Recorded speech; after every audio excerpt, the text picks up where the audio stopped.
Existe uma técnica de negociação catalogada em diversos manuais, muito aplicável aos conflitos do dia a dia e que, de certa forma, aprendemos inclusive de maneira intuitiva, mas muitas vezes deixamos de lado e não nos lembramos de utilizar para tentar superar e resolver conflitos do cotidiano. E eu me refiro à técnica da inversão de papéis. Como assim?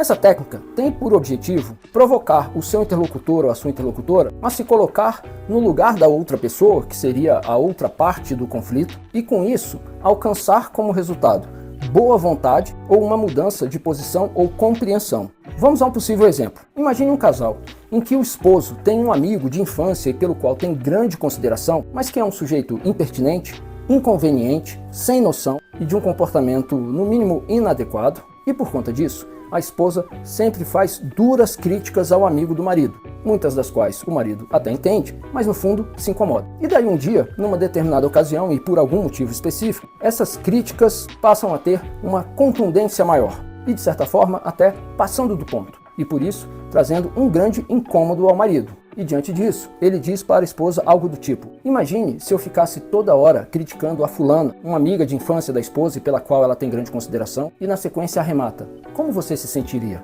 Você se sentiria bem se eu agisse dessa forma com a sua amiga? Pois é mais ou menos assim que eu me sinto quando você fica criticando o meu amigo.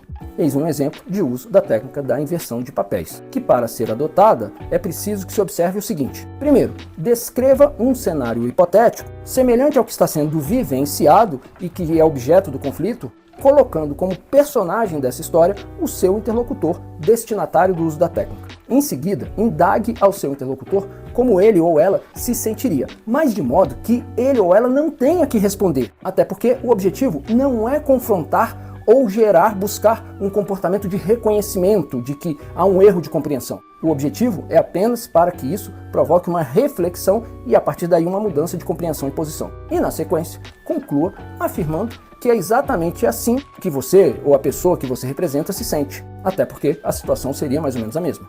Ainda que o uso da técnica não seja o determinante ou plenamente o suficiente para provocar a mudança de compreensão e posição, tenha certeza de que no mínimo há um potencial para que isso comece a acontecer, ou seja, de que para quem ouve isso traga algum mínimo impacto. Portanto, considere a possibilidade de uso nos conflitos do dia a dia, a técnica da inversão de papéis e também procure sempre agir conciliando no cotidiano.